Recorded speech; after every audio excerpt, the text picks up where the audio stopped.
Welcome to World Affairs Today, brought to you by the World Affairs Council, Washington, D.C., a leading forum for global education and international affairs.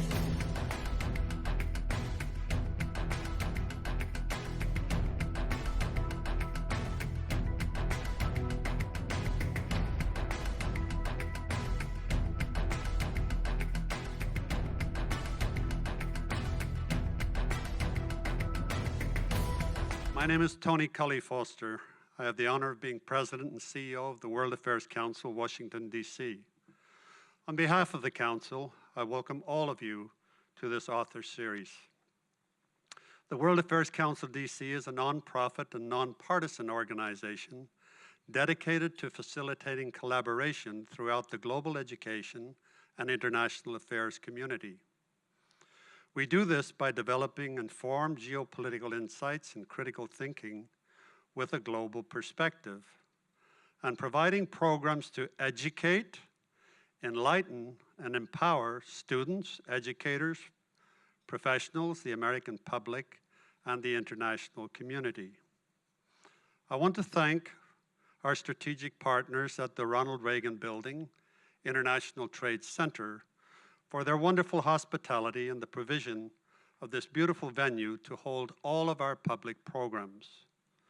Our programs are filmed for nationwide broadcast on our one-hour weekly television show, World Affairs Today, which airs at 3 p.m. on Sunday afternoons on MHC Network's Worldview channel. It is distributed to 26 million homes across the United States and also globally on YouTube, Facebook, LinkedIn, Twitter, and other digital platforms. Tonight, we welcome to our podium the freckled Suzie Hansen. Those freckles come from her Irish DNA, which she's very proud of. She is the author of Notes on a Foreign Country, An American Abroad in a Post-American World. During the latter half of the 20th century, the U.S. was viewed as a global superpower and military force in the international community. After World War II, the Korean and Vietnam Wars, and the end of the Cold War, that's a lot of wars, this title seemed to further reinforce the image of America as a powerful interventionist abroad. The impression of the U.S. as a significant positive force has slowly rescinded during the last 2 decades, particularly after the wars in Iraq and Afghanistan. Repercussions from these events has led us to evaluate, how does the rest of the world now view the United States? How do Americans perceive themselves as members of an international community that's multi-ethnic, multicultural, diverse, and interconnected? Tonight, we will explore the identity of Americans through the eyes of global citizens, attempting to understand how the world views the role of the U.S. abroad and how this perception has changed over the years. Our distinguished author, Suzie Hansen, will discuss her experience of living abroad in a post-American world and how it has changed her views of the U.S. and her perspective on international affairs. The one, the only, the inimitable Dr. Joe Duffy, and that's Duffy with an E, D-U-F-F-E-Y, will serve as our discussant tonight. Dr. Duffy is the co-chair of the Global Education Committee of the Board of Directors of the World Affairs Council, Washington, D.C. He is a distinguished Irishman, academic, and raconteur. From 1991 to 1993, he served as president of American University in Washington, D.C. He has also served as chancellor of the University of Massachusetts University System at Amherst and president of the University of Massachusetts from 1982 to 1991. Dr. Duffy served as Assistant Secretary of State for Education and Culture in 1977, Chairman of the National Endowment for the Humanities from 1997 through 82, and director of the U.S. Information Agency from 1993 through 1999. Also well known to one fellow who headed up the FBI for a very long time, Mr. Hoover. He's laughing, but it's nervous laughter. Our speaker, Suzie Hansen, is an American journalist and editor, currently living and working in Istanbul, Turkey, as a contributing writer on Turkish politics to the New York Times. She moved to Turkey after being awarded a fellowship from the Institute of Current World Affairs to conduct research there. Originally from New Jersey, Hansen worked as an editor at Salon.com and the New York Observer for 7 years.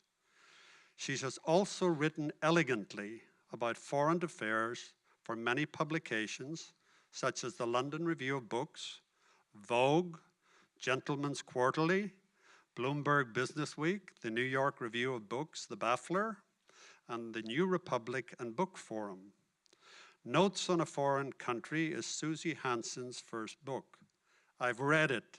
It is a timely and provocative read, and I endorse it, and I would be very pleased if she can convince you tonight, and she will convince you that what she's saying is very relevant as we sit here in Washington, D.C.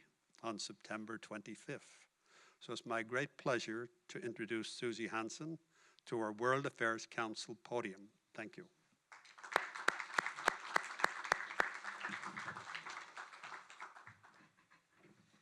Hello, everyone. Thank you so much for that kind introduction, and thank you to the World Affairs Council for having me.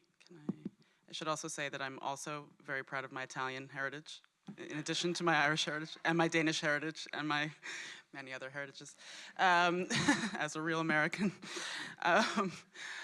So I just thought I would talk about the genesis of this book so we can understand where this strange thing came from. I did win a fellowship to move to Turkey in 2007. The Institute of Current World Affairs, I don't know if you're familiar with it, but it sends people abroad, Americans, journalists, sometimes academics, all types of people, for 2 years to immerse themselves in a foreign country. I had no connections to any foreign countries. I didn't know anything about the world. I had not really been anywhere. I very much wanted to leave New York. And I was interested in many, many places, and I had been doing quite a lot of reading. I chose Turkey, though, for a reason that I was somewhat ashamed to admit. I don't even think I put it in my application. I chose Turkey because when I was 24 years old, I had been watching a PBS documentary on my favorite writer, James Baldwin. And at a certain point in the documentary, they showed him walking through, old Istanbul in the 60s, I think. And he said at one point that he had felt more comfortable as a black and gay man in Istanbul than he had felt in Paris or New York. And to a 24-year-old who hadn't been anywhere and didn't know very much and who was white, this did not make a whole lot of sense to me. I did not think that a place like Turkey, the way that I had imagined it, could possibly be more liberal or open-minded than Paris or New York, because of course I did not understand what it felt like to be black in the 40s and 50s. So this, thankfully, did kind of, sort of open a space in the universe, in the sense that I thought to myself, well, what is this place, Turkey? What is this country? And I never could really quite get it out of my head. When I applied for the fellowship, though, of course, I was supposed to be applying to, go immerse myself in Turkish culture, to learn about Turkish politics.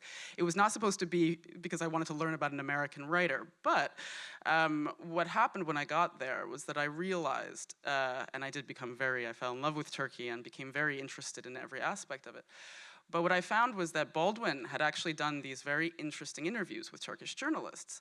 And he had started to observe, here it's the 1960s, that, as he said, he was seeing in Turkey, of course, this was, the years of after the Marshall Plan, the Truman Doctrine, after World War II, and he was seeing that the United States was starting to extend its power across the world, and he was very sort of afraid of this. It scared him a little bit because, as he argued, if we haven't solved our problems at home, primarily our race problem, then how can we spread, what values exactly are we spreading across the rest of the world and to the rest of the world? And I realized that there was this, could be a sort of intellectual guide for a book, because he could see this connection between America's foreign policy and its domestic problems. And so, about a year or so into the fellowship, I was telling these friends of mine all the time, about everything that I was learning about Turkey and all of my realizations and all of that. And I still at that point, though, thought I was going to become a real foreign correspondent and write a really serious book about Turkey, And at some point, these friends of mine pointed out that the more interesting things that I was saying actually were about America. And they said, if you ever want to write a book, we think your book is about America. And I was horrified. I mean, I was really, because this was the exact opposite of what this institute, this very generous institute, had sent me to do. I wasn't supposed to be writing about myself. I put aside that idea for a very long time. And soon enough, though, what I realized was that actually these, my Americanness, these prejudices, these biases that I wasn't even aware that I had, it was actually making it very hard for me to see Turkey on its own terms clearly, because I was constantly comparing the country and other foreign countries to the United States. I was constantly looking at everything through this sort of American exceptionalist lens of, doesn't everybody want to be like us? In some way. And I would never have admitted this. I would never have put this into words. But these were sort of my gut, they were my reflexes. And I think that it's in those reflexes that the American character really lies. And that was what I was trying to illustrate in this book, was sort of air a lot of these prejudices and biases. And so to figure out, how is it that we've been thinking about the world for the last 60 years? And that was what I tried to do with this book. And thank you so much for coming. Thank you. I think that I would urge all of you to go to Wikipedia and look up the words American exceptionalism and see how long ago and why much writing has been done about that. And then the theme that the 20th century was the American century. The Cold War, when it ended, brought that right in front of us. I was at the State Department, and I had a young friend named Francis Fukuyama, whose father I had worked, who wrote a book about the end of history and the last man. I can remember sitting in the office with Madeleine Albright, who had said after she read that book and in the euphoria of the end of the Cold War, if we have to use force, it's because we are America. We are the indispensable nation. We stand taller. We see further into the future. We used to sit in her office and argue about whether that was a realistic or a wise thing to say. The part of your book that really has gotten to me, of course, is the time writing about Istanbul, because I spent many weeks and months there. What was the first experience in terms of the perception of this country that you saw that became a dramatic change to you? I always think of it as, and this was why this was somewhat of a hard book to write, because there weren't big things, it was these little tiny moments. It could sometimes even just be one thing that one person said that would just make, it would sort of click in my mind and make me think differently.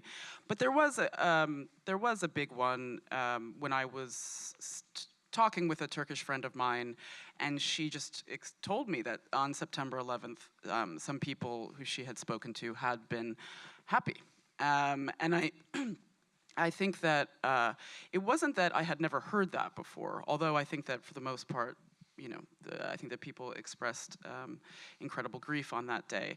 And so you hear both things. But it's not that I couldn't imagine why, it was that I couldn't understand why Turkish people might have had those feelings, because I didn't know anything.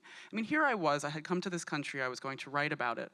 I did not know anything about America's history with Turkey. And in a lot of ways, I think, what was interesting for me was that I didn't go to, if I had gone to Vietnam, if I had gone to Central America, these are places that we really tend to learn a decent amount about, at least, about America's relationship with them. But with countries like Turkey, I think that Americans actually learn very, very little. Some of the other countries for me that were, where I had some of the most profound realizations, for example, was Greece. I mean, I hadn't known anything about America's relationship with Greece either. And again, here I am, I would go into these places as a foreign correspondent, and I would sort of be saying, well, hey guys, tell me what happened here. For example, with Greece, I was there for the financial crisis. And they would always go back to history whenever they were talking about, how did we end up in this certain situation that we're in. And I never knew that history. And more often than not, that history had a lot to do with the United States and that country's relationship with the United States. So I think that that was the first moment when I thought, oh God, this is really incredibly irresponsible. Here I am in Turkey, and I do not know anything about my own country's relationship with this place, and how could that be? I mean, some of these seem obvious, but they were really stunning moments for me. Yeah. What is your recollection of in college when you were taught about history and the Cold War was over by the time you were going through college? What was your experience then? And how did you think about that in terms of history in the future? I think that I make this clear in the book, and I think it's important because I think that different generations, have learned history differently. I think it is pretty important to my own experience that I kind of came of age. I was in college in the 90s. So, I mean, it was sort of this celebratory time. The economy was doing fantastically. There weren't any, huge crises going on. We weren't at war necessarily. I mean, there were various things that were going on, but there wasn't anything that was sort of dominating the headlines. And I think that more than even that, the general opinion at the time, the rhetoric, the op-eds, the television programs were sort of like, we have won. We won the Cold War. We win. Our system is victorious and obviously the best one. And I think that that was very, very prominent in those years. I have this very embarrassing list of foreign events that were happening when I was in college from 1995 to 1999 that I knew I had never heard of. I did not know. I had absolutely no awareness of foreign affairs. I went to the University of Pennsylvania, by the way. People were not reading the newspaper. It was a very apolitical place and a very apolitical time. So I felt as though I learned actually really very little when I was in college. You were in Turkey at a time when a great transition occurred in the country. It was really the envy of the Middle East in many ways in terms of what Ataturk was doing. And then all of that began to tumble. Now, not that that hasn't happened in Britain and Europe and France, and some might even say in the United States. What was that experience like there, watching what occurred in the decade that you were in, the years that you were in Turkey? Well, I think I was there for a really interesting arc because I arrived in 2007, so this was when really a lot of leftists and liberals were supporting the AKP. People were excited about Erdogan and the AKP, and a lot of that had to do with the fact that the military was threatening to intervene in the next election, and so the majority of people, I think, did not want that, just like most people do not want military coups. But there was this threat, and people were really kind of standing up for democracy and for this other vision of the country that they wanted. And at that time, the AKP was promising reforms. It had enacted some reforms. And there were very powerful groups that were supporting them, that were sort of, they were constantly using this really very, very appealing rhetoric of human rights, democracy, liberalism, everything. I mean, it was really very, very appealing to I think, Westerners, and they, again, had very powerful groups supporting this message and creating this message. So I think that now what you see happening is that a lot of people are really, really angry at any of those liberals or any of those leftists who might have supported Erdogan. But the thing is that a lot of that period had to do with the economy, obviously. I mean, there was sort of this explosive growth going on, and Istanbul was really popular, and everybody was coming, and it was a popular tourist destination, and new art galleries were opening everywhere. I mean, it had this feeling of, I can remember my Turkish friend saying, she had always wanted to live in New York. The world, everything is happening here. This is the center of the world now. And it kind of felt that way, and that was associated with AKP, and obviously this went kind of like that, and then very, very quickly shifted. And of course, and a lot of the judicial maneuverings and things that were going on that became clear later on were starting to happen in 2008 and 2009 and 2010, but people were very distracted, including many of us journalists. Do you have a perspective now on what's happened across the rest of Europe, the transitions there in France and Germany and Britain?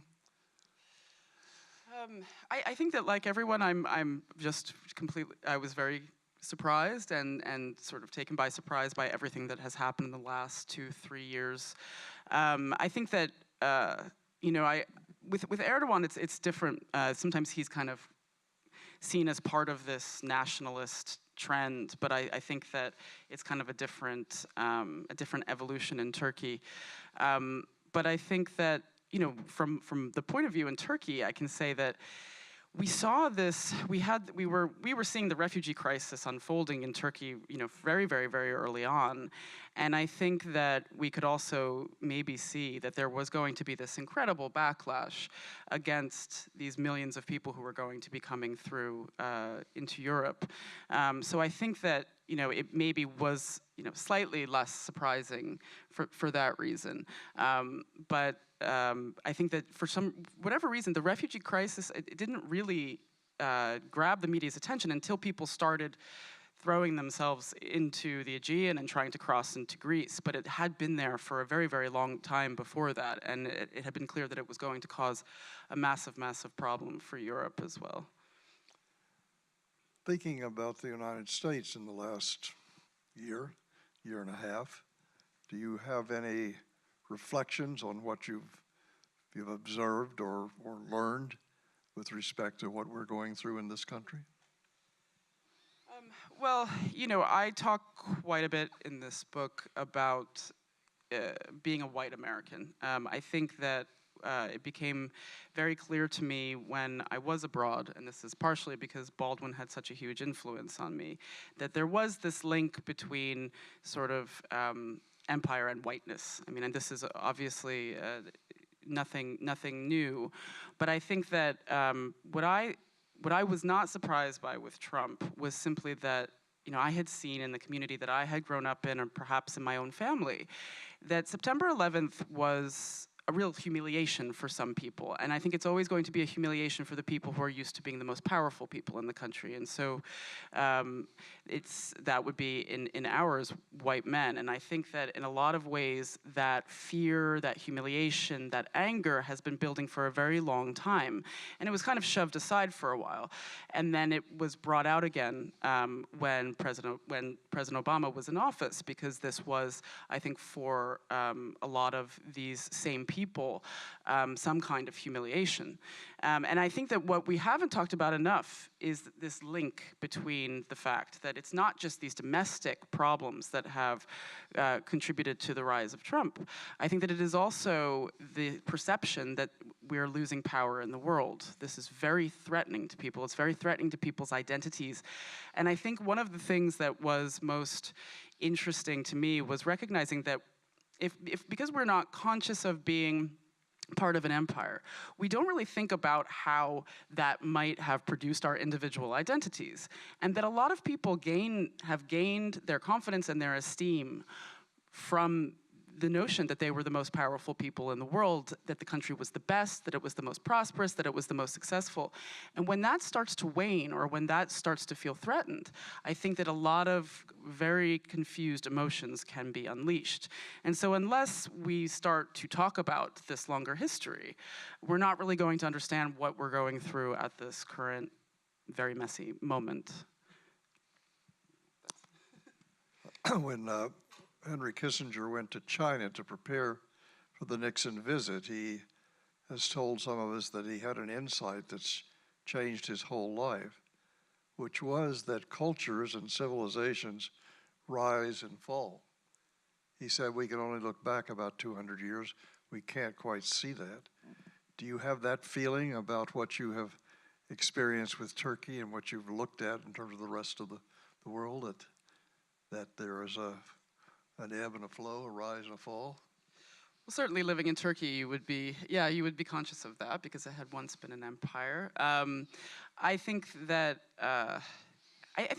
again, this is a question of, if we don't sort of name what it was that we have been in the last 60 years or so, or in the last 100 years, if we don't sort of outline what that empire, if we want to call it that, was, we're not really going to understand what we would even be losing. You know what I mean? I mean, I think that it's a conversation that would have to be much more clear, much more outright.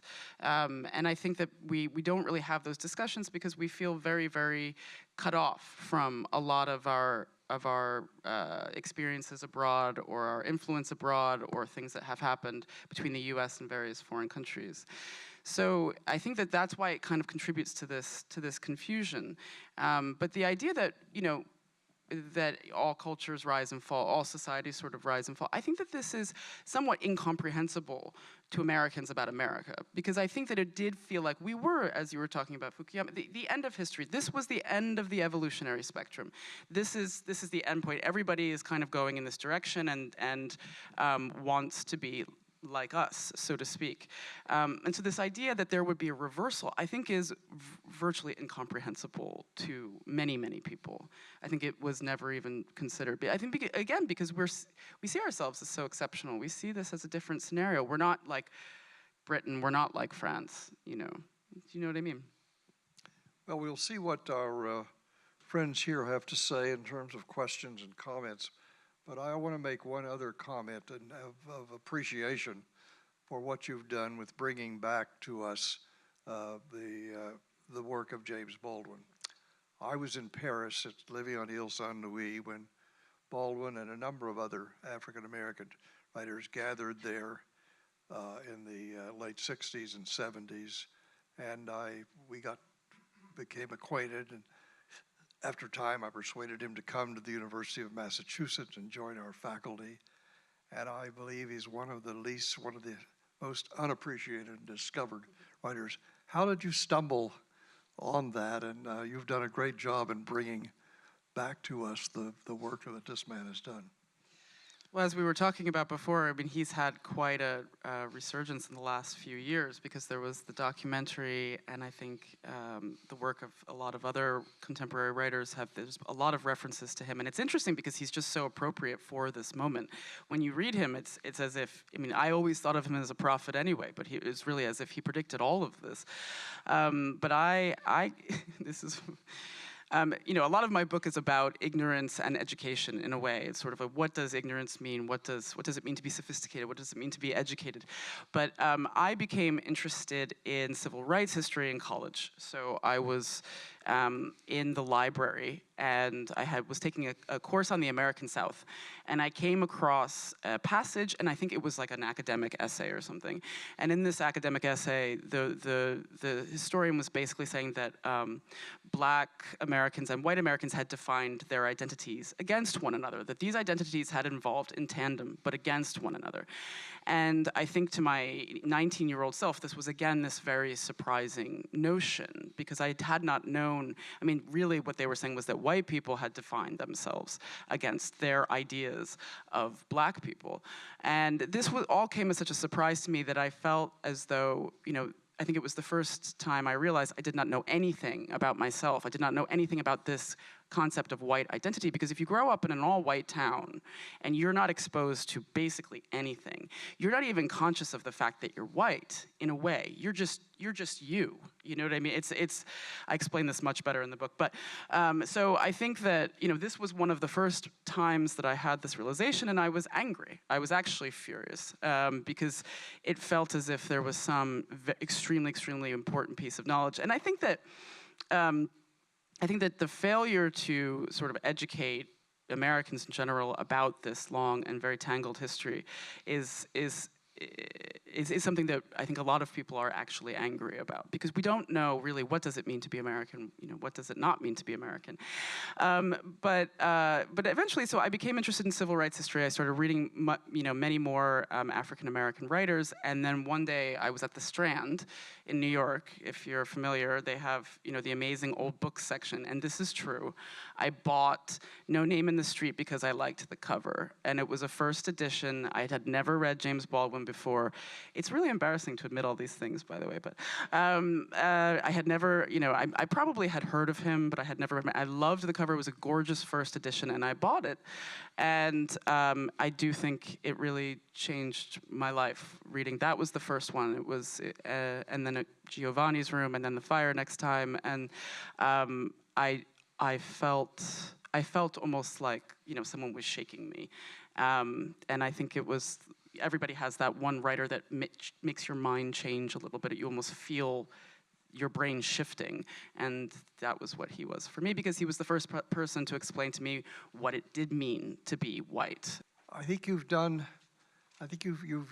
brought to us the kind of perspective, awareness of a new generation, and I found that very striking as I began to read your book and discover the years that you were in Istanbul and your age. How do you feel now about that, or are there other people who represent what we might consider this new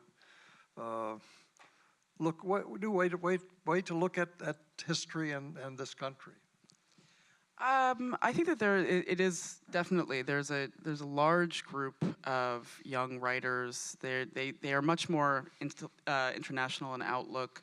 There's also, I mean, I think very important, and I think I wish that they were commissioned in American publications more often, but there is, especially because of the Arab Spring, this enormous generation of very talented writers writing about their own countries in English. And I mean, I'm sure they were always there, but I think that that period spawned so much creativity and so much energy that there were a lot more names coming forward and people writing about these subjects. And Twitter and Facebook also had a lot to do with this, because suddenly, you know, you couldn't be a foreign correspondent, an American foreign correspondent, and write about a foreign country anymore and not know exactly what the people of that country think of your work. I mean, and I think that it has, this dynamic has changed things quite a bit, but I think that it also has made American foreign correspondents much more self-conscious, and as they should be, about what they are bringing to the table when they start analyzing a foreign country. I mean, are you bringing your American worldview to it? Are you seeing it on its own terms? And if you're not, you're really going to be made a fool out of by the journalists from those countries who are doing a much better job than you are in covering those places. And as I said, I just wish that we could hear from them more, that they were published more in New York publications. But that's a difficult hurdle, I think. The editors have to make the hurdle, but it's not the writer's fault. So I think that that's one of the really, really interesting developments in the last 10 years or so. You have a question, sir? I was in Norway in July, and people that I've met, I was surprised. They kept on asking, how was it possible that Donald Trump became president? You know, you have a citizen who is pretty, you know, intelligent. How is that possible? Did you find questions like that where you went? So my closest Turkish friend said something really interesting. She said, she said, you know, all this time I've been wondering, I've been angry at the people who've been voting for Erdogan. Like, I understand 2002, 2007, but 2011, you know, after that, you know, what were they thinking? And I've been so angry at them all the time. And she said, but if this can happen in America, where you have so many more advantages than these people do, meaning the Turks who vote for Erdogan, well, then I shouldn't be so hard on them, because this can happen in a place, they don't have nearly as many advantages as you have had and you have. I think it was a very interesting juxtaposition of these two places. You do hear this a lot. You do hear, you know, how could this have happened? And in a way, there's that, you know, the remnants of the respect for the U.S. in that way. You know, they did not think that this could possibly happen. But you do hear other things as well, which is that this is just an exaggerated and cartoonish version of other American leaders who have come before.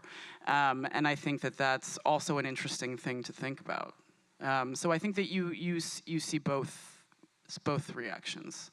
And I will say that it was my foreign friends who knew he was going to win before any Americans ever suspected it. They were like, of course he's going to win. What are you, nuts? And we said the same thing. What are you, nuts? How did they know? Well, some of them said because he has the most money. That was kind of the... But I think that it just... Maybe they, you know, maybe some of them were Europeans. Maybe these people who know nationalism and how nationalism works very well, maybe they could see the appeal in his language much earlier on than we could.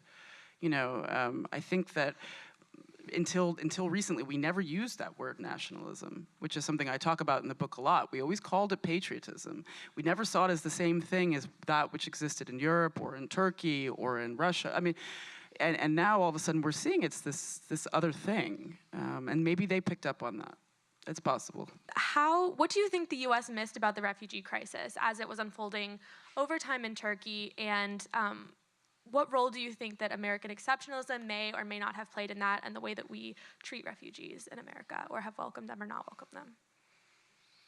Well, I mean, I think a lot of people, I don't know if they missed the refugee crisis. I mean, they chose to miss it in some way. I mean, here Turkey was taking in all of these people, and Jordan and Lebanon, and I think that, you know, they did not suspect. I don't think anybody suspected that this was going to affect Europe. I think that we could see that because we had long been seeing these refugee trails through Turkey. This has been going on forever, with, you know, people coming from Africa or Afghanistan or Iran and trying to get to Europe.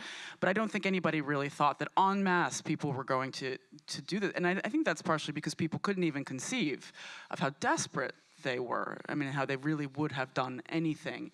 And so, you know, but the question is, did they not want to know? I mean, you know, American exceptionalism and why we aren't. Well, I mean, I think that wouldn't this then show, you know, why American exceptionalism to some degree is this very complicated myth, because it isn't part of American exceptionalism this idea that we are welcome. I mean, for some people, it's the idea that we are welcoming to all different types of people, and that we're all a nation of immigrants and we're a melting pot.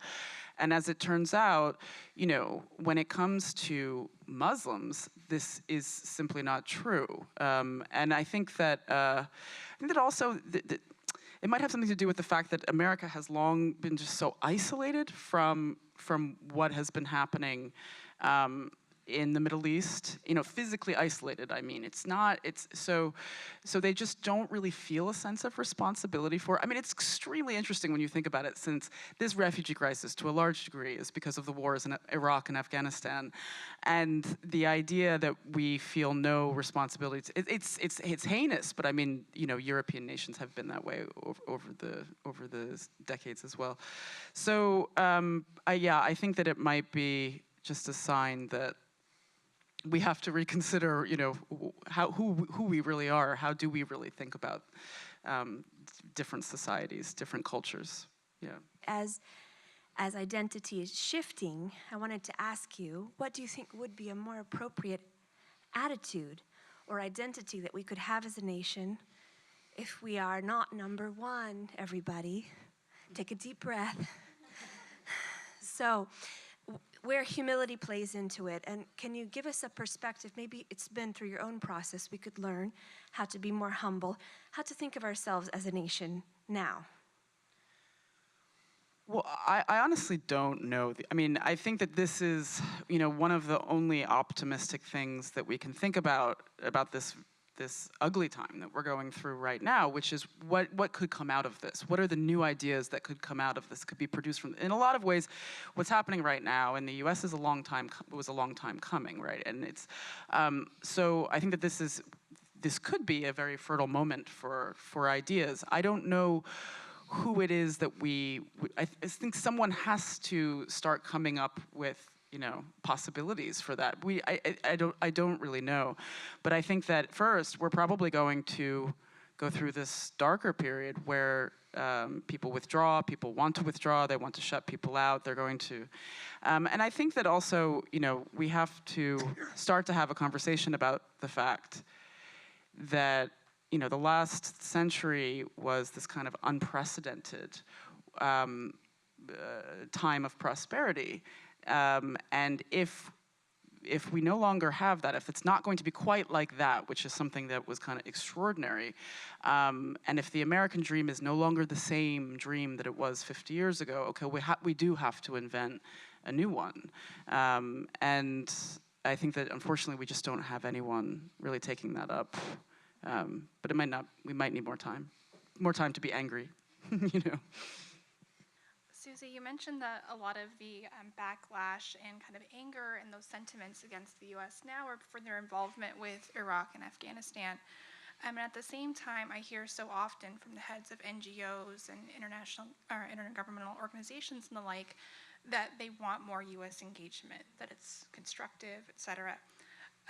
And this seems like it's a more redemptive route for the U.S. to go about its engagement with the world, and yet at the same time we're seeing a push again towards isolationism.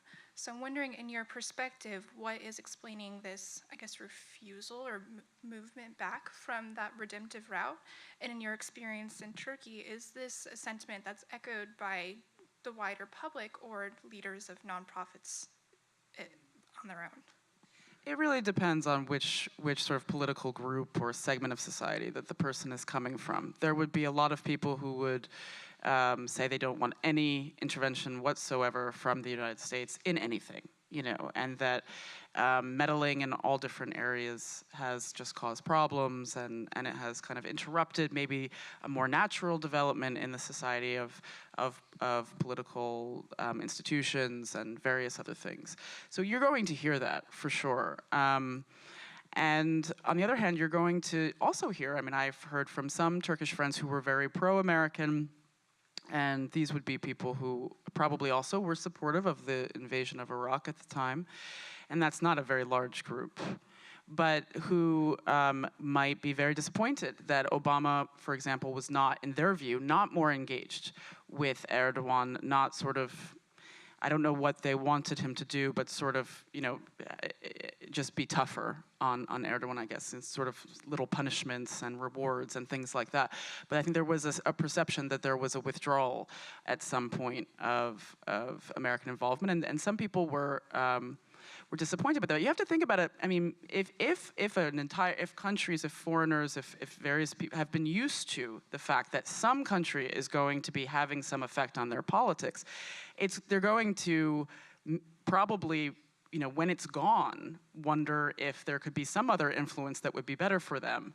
I think that it's if all you've ever known is that there was this other country that was kind of affecting whether your own leader did the thing that you liked or the thing that you didn't like. Of course, some people might miss it. The thing is that it's hard to know whether American influence is better or worse because it's just been there for so long, So I think you're going to hear many, many different ideas about this, and I think that there is respectful engagement and there's disrespectful engagement, and unfortunately, it's just that once you start going down the road of deeper intervention in whatever way, it just can often go wrong. It can so often go wrong, no matter how knowledgeable and no matter how well intentioned, because wasn't it Kennan who said that there's nothing worse than, meddling in another country's affairs? There's nothing that's more distorting to that country's own development. I mean, I think it's just an interesting thing to think about.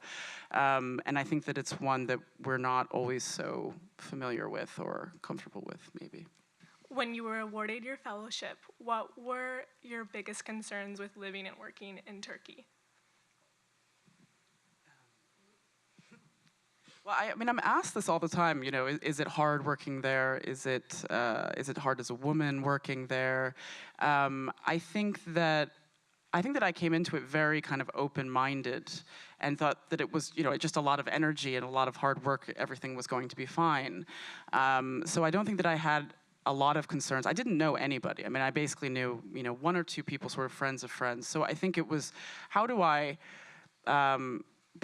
sort of ingratiate myself with this culture? Why would anyone want to suddenly make this new American friend? How am I going to do this? I think I honestly had no idea how to even begin, how to learn about a place.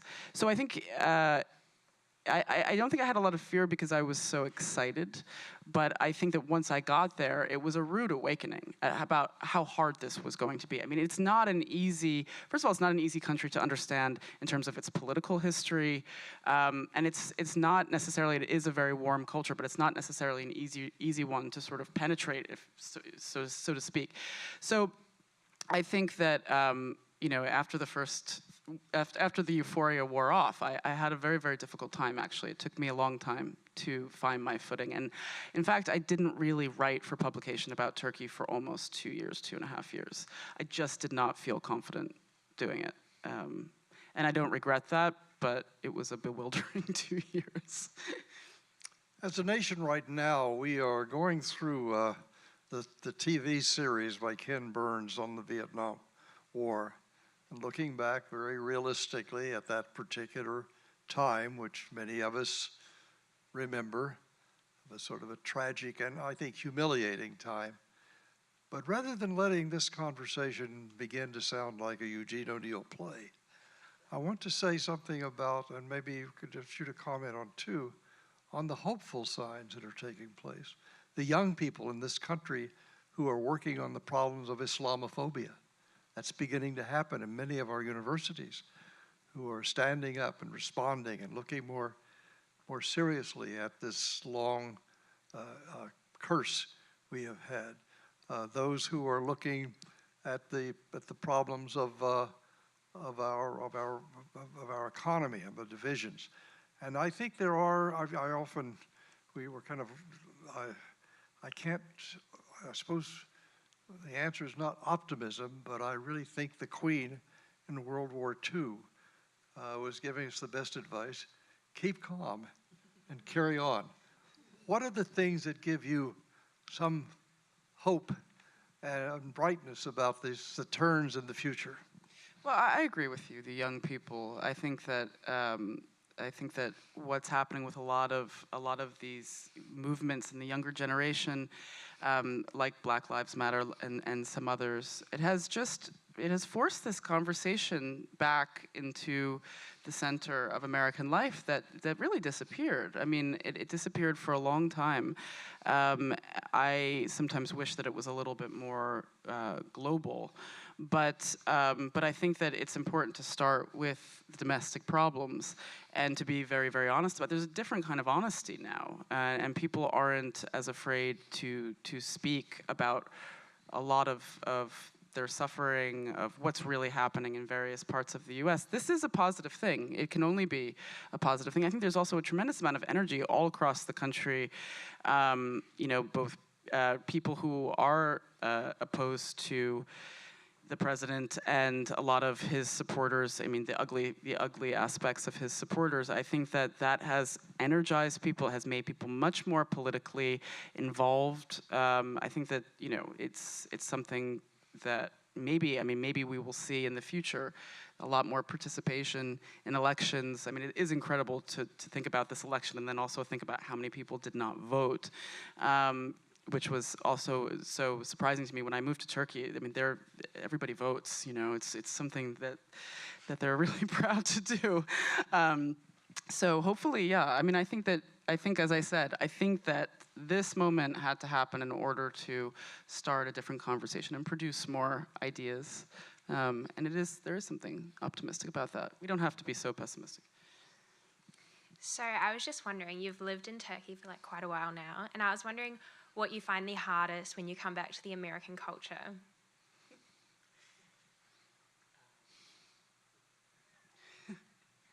Well, the metro in Istanbul's a lot nicer than the one in New York.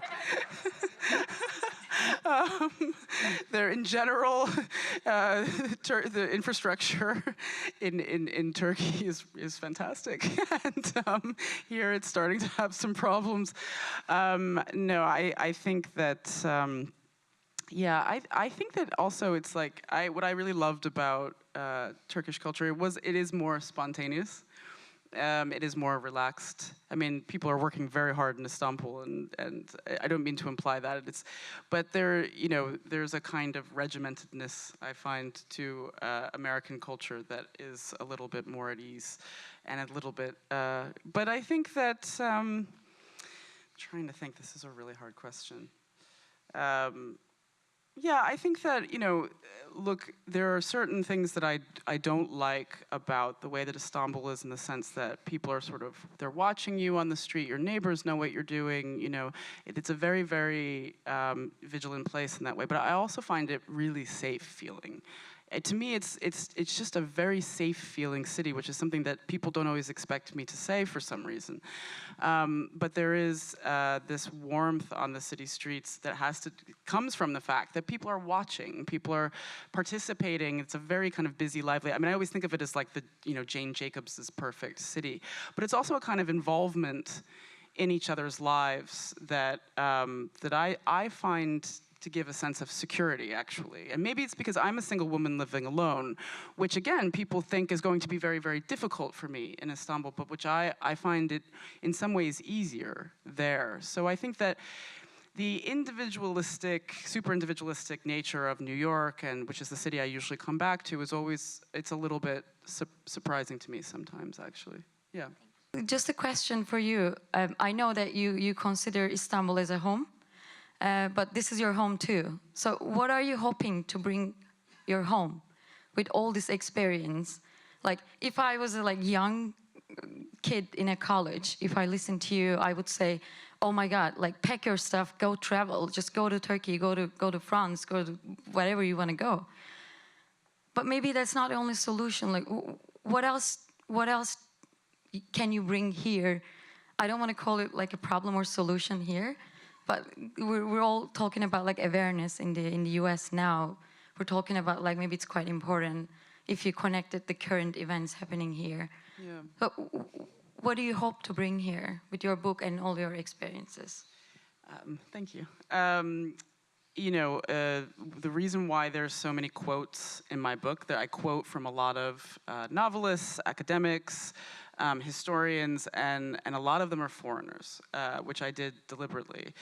People complained that there was too many quotes in the book, but the reason why I did that is because I found that one of the most incredible experiences I had in living abroad and working on this book was this opportunity, because you have a lot of time when you're a writer, to read all of this incredible literature that was written by foreigners about their countries and about the way that they saw the United States. I also watched films. I mean, I'm going to put together a list of all of these things. But I felt like I learned the most. The reason I put them in the book was because I wanted people to have book recommendations, essentially, because I thought this is really how you're going to expand your own worldview and your own understanding of the rest of the world, is to read about America, first of all, and America's place in the world through foreigners' eyes, and also read about these foreign countries. Don't learn about them actually from me. Learn about them from people who are from those places. Things are translated. I mean, if you can find so much amazing stuff online. So I think that is one of the main things that I'm always telling people. Traveling is one thing, but I think that you have to be really, really open-minded and raw. You have to accept the fact, and I think because in a weird way, because I was insecure when I moved, I was really kind of open to being wrong about everything. And I think that is not always the attitude that people are taking when they're going to foreign places. And so I think that maybe encouraging more of this humility is important. But I think what you're saying about not knowing, what languages people speak and where things are, I mean, as I say in the book, we didn't learn world maps. I mean, not everybody's learning world maps, and this is true because I did some research on it. They're not learning international geography in public schools. And I did an interview with someone, and he was, I think, a little bit offended by my book, that he found it insulting a little bit about America. I think I'd hurt his feelings because he just was sort of like, what do you mean you claim that we don't learn world maps in our public schools, but I know my son is, and I was sort of wondering, how's that private school going for you? Because it's not typical. And I think that, again, but we have to look at what is the attitude behind the decision to not teach geography. We are involved everywhere. We are everywhere, and we don't have any idea, we don't really feel, and if you're not even conscious of those places, you don't know how to feel empathy towards those people. And I actually think that Americans, and this is a very sad thing to say, I think that we have a unique problem with empathy, to be honest. I think that we're just not forced to see through another person's eyes or to inhabit another person's subjective experience. We don't think like that, but people in the rest of the world have had to, because either because they border other countries or because they are not the United States and they don't have the same attitude. They want to learn about the rest of the world. So I think it's a very, very complicated thing that has to start, from the roots. But your observations are totally normal and typical, and I hear them all the time too from Turks. But it's, but thank you. It's interesting. Thank you. Let me wrap up with a comment and suggestion. About 5 years ago, I was sitting in front of my computer, which I do too often, and up popped a description, an appeal from a group of young people who wanted to create something called a global citizens movement. It is amazing what's happened to that movement. I don't know whether any of you that now for at least the last 3 years, they've had meetings in Central Park, thousands of people. If you haven't been watching it, it's on television almost every night. I hope it's still going on a bit. A whole new movement on global citizens. I got involved and responded early, and I guess that's the thing that the World Affairs Council has made the World Affairs Council mean a great deal to me.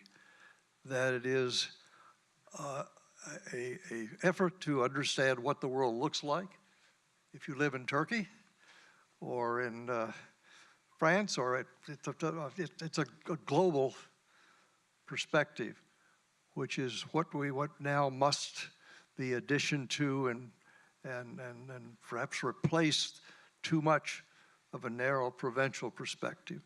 I find this organization particularly important in that respect, and why I've gotten deeply involved with it, because it's essentially young people who are thinking about the global. To be global to some extent means to try to understand what the world looks like if you live in Istanbul or someplace else. I'm very grateful for the book you have written. It's meant a great deal to me, and I think it's going to continue to echo around this country as more people read and think about what you're saying. So I thank you very much for being with us tonight. Thank you for having me.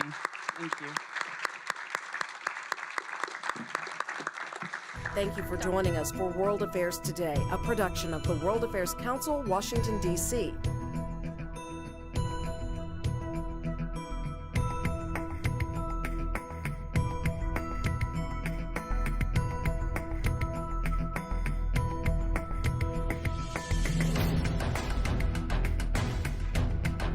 Stay connected with us at www.worldaffairstoday.org.